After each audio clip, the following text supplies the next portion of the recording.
Banyak cerita di mana kopi bukan hanya segelas minuman pelepas dahaga.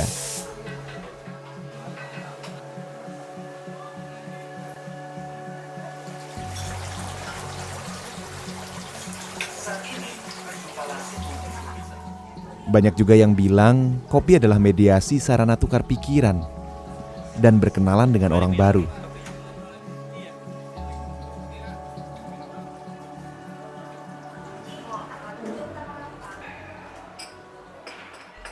Tapi di balik itu, ada proses yang panjang sebelum akhirnya kopi siap dinikmati.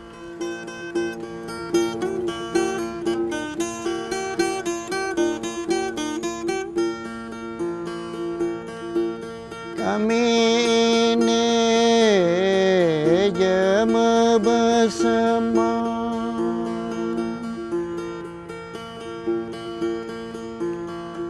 hidup kami di pagar alam. Dataran tinggi Sumatera diapit Bukit Barisan. Banyak orang bilang dataran ini adalah puncaknya Sumatera. Dingin, damai, dan nyaman. Kata ini cocok untuk menggambarkan pagar alam sebagai salah satu destinasi wisata yang ada di Sumatera Selatan. Dan tempat ini juga cocok untuk tumbuhnya berbagai macam varietas kopi asli Sumatera. Dimulai dari proses penanaman, perawatan, hingga pemetikan. Dahulu sekali pada zaman VOC, di dataran tinggi Sumatera, tepatnya di pagar alam, para pribumi disuruh menanam biji kopi untuk keperluan kopi para menir. Petani kala itu hanya disuruh menanam saja, tanpa tahu cara proses biji kopi yang tepat. Namun pada akhirnya, para petani melakukan banyak cara untuk mengolah kopi dengan pengetahuan mereka. Bahkan cara pengelolaan pasca panen dari zaman dahulu masih digunakan sampai dengan saat ini. Salah satu petani pagar alam yang masih setia menjaga kebun kopi warisan leluhurnya adalah Jangsa, yang memiliki berhektar-hektar kebun kopi jenis Robusta. Semua perawatan hingga pemetikan dilakukan Jangsa bersama petani lain yang menjadi anggota di kebunnya. Harus diakui memang, kopi Robusta pagar alam adalah kopi yang banyak diminati di hampir pelosok negeri. Tapi para penikmat tak banyak yang tahu bahwa biji kopi yang mereka minum adalah biji kopi pagar alam. Yang mereka tahu selama ini kopi dipetik seadanya. Petik pelangi mereka menyebutnya.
Tak ada yang salah dengan proses ini. Mungkin ini karena para petani kurang diberikan edukasi bagaimana cara mengelola kebun dan pasca panen yang tepat agar tentunya nilai dari biji kopi semakin tinggi.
Kini lagi bagus ka ba? Kini lang. Kung kuray mga nanam kawin sa gini, Os.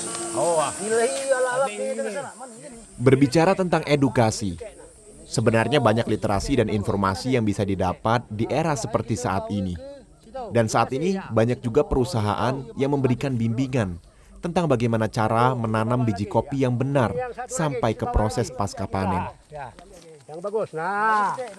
Miring-miring kita batak kalau seru. Terus ya. Ya. Nah, Salah satu petani itu adalah Yusuf Kartika.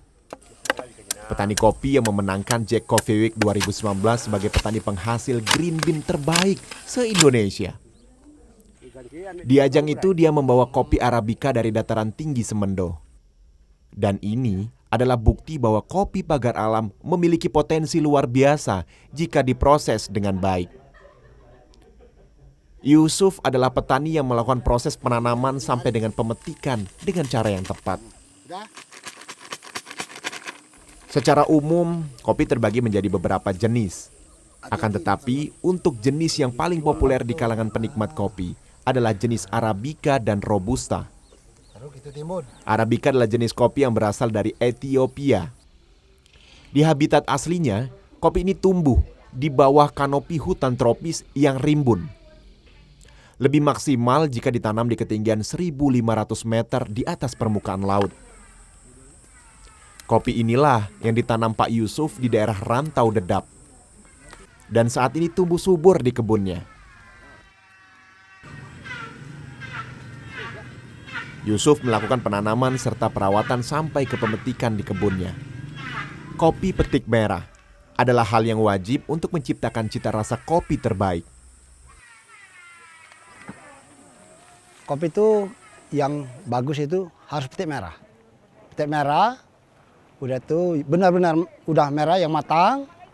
Kita sortasi yang biji hijaunya, yang warna hitam kita buang. Benar-benar kita ambil yang bagus. Yang kayak kita tadi, yang merah-merah semua. Sudah itu kita masukkan ke dalam bak, bawa dari kebun ke rumah. Di rumah kita bawa ke tempat perambangan, di bak itu, bak penampungan itu. Nah, sudah itu dimasukkan ke dalam bak yang kopi-kopi yang sudah merah tadi. Udah itu yang kopi yang ngapung itu kita buang. Kita singkirkan semua. Kita ambil yang tenggelam. Kenapa itu disingkirkan? Itu kan kopi itu kopinya kopi nggak bermutu, kopi jelek semua itu. Yang ngapung itu kopi jelek.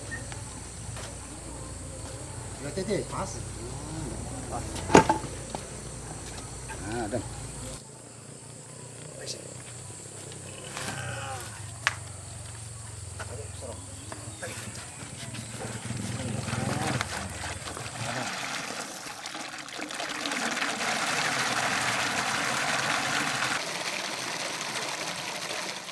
Dimulai dari proses penyortiran biji kopi yang biasa mereka sebut perambangan. Setelah itu barulah dia menentukan proses apa yang akan dilakukan terhadap biji kopi. Atau juga terkadang mengikuti permintaan pasar. Mulai dari full wash, semi wash, honey, wine, dan natural yang memiliki tingkat kesulitan yang berbeda.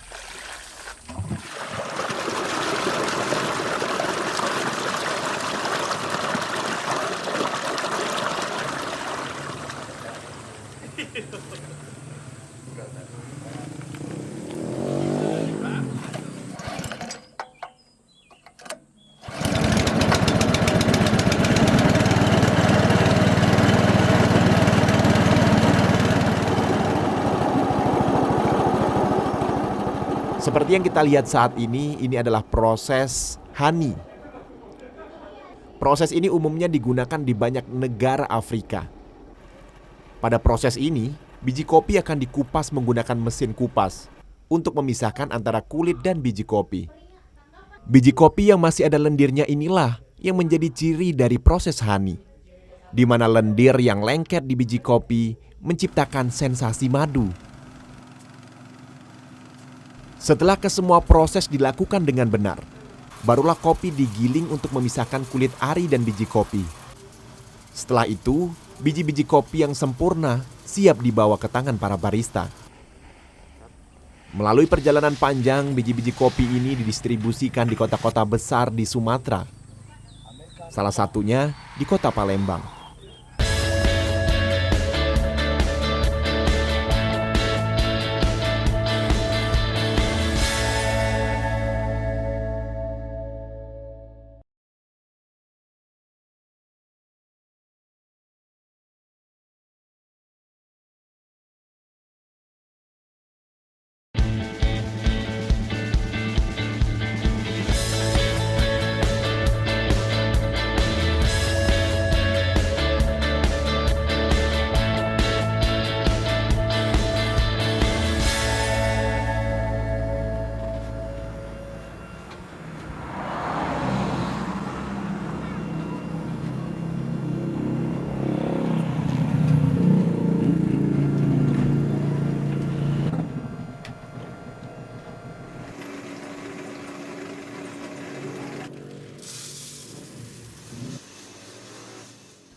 Masih ingat dengan statement bahwa 80% kenikmatan kopi berada di tangan petani? Sementara 10% berada di tangan para roastery dan 10% lagi berada di tangan barista.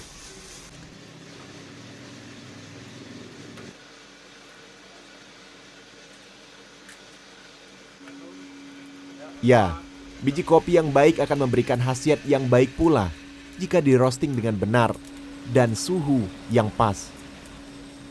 Biasanya biji kopi yang baik memiliki warna tidak terlalu hitam dan kecoklat-coklatan, seperti yang dilakukan oleh rumah roastery ini.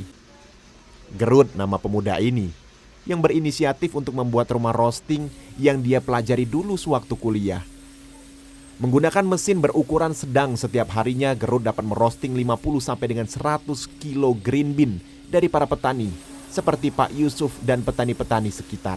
Yang dikeluhkan oleh kawan-kawan kedai kopi di Palembang itu masalah kualitasnya. Di mana sih nyari kopi pagar alam yang bagus? Menjawab permasalahan yang ada tersebut, maka ya itulah yang saya gerakkan. Kemudian saya kembali ke dusun, kemudian menggerakkan. Eksperimen pertama, percobaan pertama dari proses panen pertama yang kami olah, respon kawan-kawan di Palembang juga lumayan gitu. Mereka terpukau gitu. Nah ini katanya, ini yang kami cari dan ini yang kami butuhkan. Baru kemudian setelah adanya kami, baru bermunculanlah kelompok-kelompok yang lain yang kami bukan menganggap itu sebagai saingan, tapi kami justru menganggap itu sebagai sebuah energi positif bahwa kesadaran untuk mengolah kopi yang baik itu semakin tinggi di kalangan petani itu sendiri.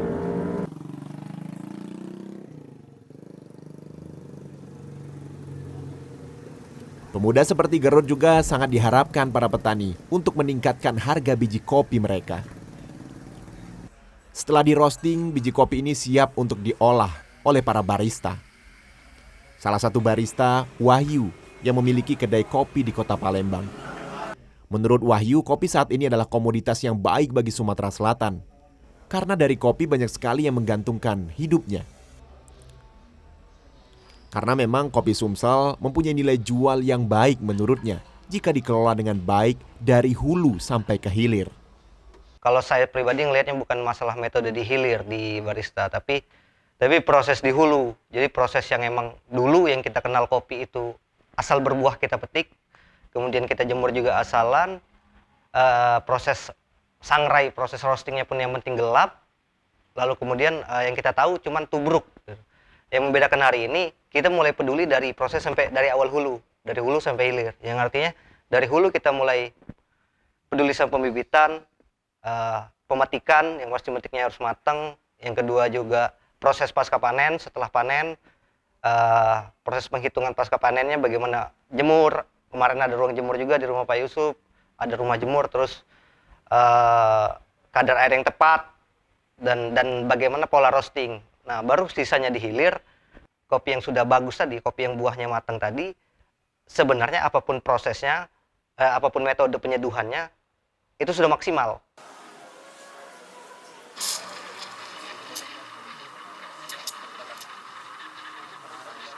Pada pertengahan tahun 2015, metode pembuatan kopi mulai banyak masuk ke kota Palembang dan Sumatera Selatan. Memberikan edukasi ke masyarakat bahwa minum kopi dengan metode seperti ini adalah cara minum yang tepat, tanpa gula, tanpa bubuk yang pekat, diatur dengan suhu air yang tepat. Bisa diminum menggunakan batu es ataupun hangat. Sejarah mencatat sebenarnya minum kopi menggunakan metode seperti ini sudah ada sejak dulu. Akan tetapi masyarakat kita baru mengetahui metode pembuatan kopi seperti ini pada era informasi berkembang pesat seperti saat ini. Kopi memang minuman penghubung lintas usia dan lintas generasi.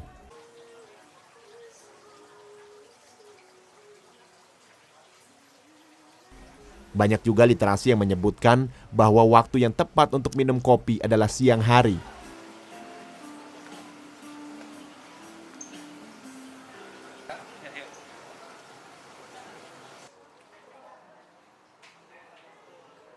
Di mana kandungan di dalam biji kopi seperti kafein akan sangat berguna bagi tubuh untuk mengembalikan kesegaran tubuh.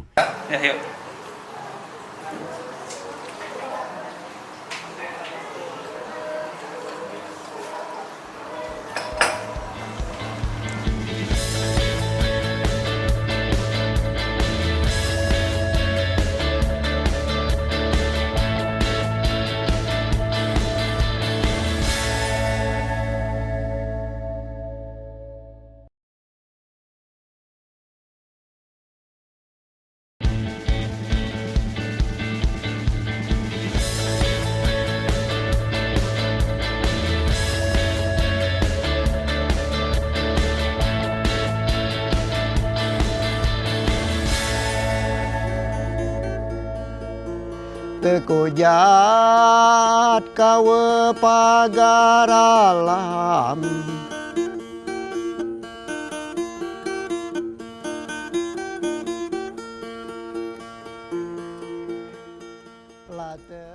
Pagar Alam sebenarnya sudah lama menjadi penghasil kopi. Dianugerahi alam yang sangat luar biasa, kota ini menjadi tempat subur bagi tanaman hortikultura, teh, dan tentunya bibit-bibit kopi yang sangat baik. Maka sangat diaminkan jika Pagar Alam adalah salah satu daerah penghasil kopi terbaik di Indonesia, yang memiliki kebun kopi dengan ketinggian bervariasi mulai dari 1000 meter di atas permukaan laut hingga 1800 meter di atas permukaan laut. Wilayah ini jelas memiliki itu semua. Kalau Arabica ini yang terbaiknya di atas ketinggian 1200. Yang lebih bagus lagi di 1500. Kalau 1500 memang kopi lah, memang tempat kopi Arabica nih. Batangnya subur, buahnya bagus, stabil. Memang tempatnya nih kan. Di ketinggian 1500. Harga sampai 1800.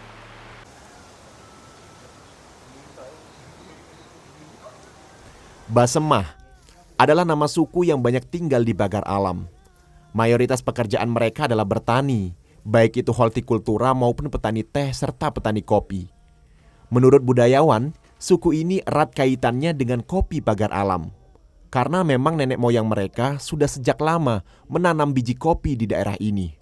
Sejarahnya kopi itu dibawa oleh pemerintah Belanda ketika memasuki sudah di abad ke-17. Belanda sudah membawa dan mencoba menanam kopi. Awalnya kopi ini dibawa di tanah Jawa, ditanam di tanah Jawa. Nah, kemudian di abad ke-17 masuk ke Sumatera. Itu diawali dari Aceh, Sumatera Utara, Sumatera Barat, dan juga masuk ke Sumatera Selatan.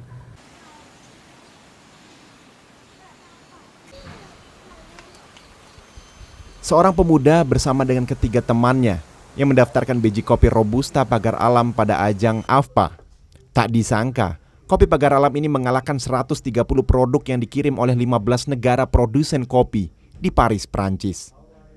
Berdasarkan penilaian juri, kopi ini memiliki rasa pahit yang baik serta tingkat keasaman yang sempurna. Setelah itu, tingkat roasting pun dinilai sangat baik. Yang dibawa ke Prancis kemarin itu pertama yang tadi dia benar-benar merah, yang kedua dijemur dengan proses yang tadi, ketiga dia tidak boleh ada pecah, bijinya harus utuh. Terus kadar airnya juga dia minimal 12%. Kadar airnya di dalam biji. Iya, dalam biji. baru dapat ke kualitas kopi yang bagus kan.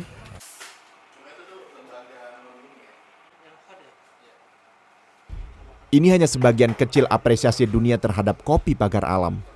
Ditambah lagi, biji kopi pagar alam pun pernah dipresentasikan untuk biji kopi terbaik di Norwegia yang dibawakan oleh barista asal Palembang, Hian. Ian mendapatkan apresiasi yang luar biasa dari para penikmat kopi di Norwegia. Apresiasinya sangat luar biasa ya, karena memang dominan orang-orang di Norway itu lebih banyak ke kopi-kopi Amerika ya, atau lebih banyak ke kopi-kopi yang condongnya ke Arabica. Ketika mereka mencicipi Robusta, ternyata mindset mereka itu Robusta itu kan benar-benar pahit. Ketika kita buat Robusta yang memang fine Robusta, terus di roasting dengan yang benar dan baik, mereka itu kaget. Wah, ini ternyata Robusta punya nilai jual dan punya karakter yang luar biasa juga.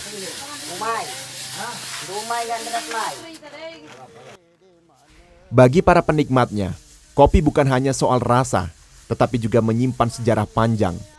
Bagaimana biji merah ini mempengaruhi berbagai sendi lini kehidupan. Ada perasaan yang dilibatkan di setiap petikan, di setiap gilingan, hingga sampai secangkir kopi yang siap dinikmati. Kopi menjadi mediasi, bagaimana manusia berinteraksi.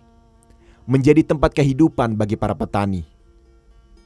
Manusia memang memiliki derajat yang sama di mata Tuhan. Selayaknya kopi yang tidak pernah memilih siapa penikmatnya. Isande mada sedek percaya tentang kau pagar alam, kalau ini nian buktinya. Alah banyak je mengasahkannya tentang kopi pagar alam.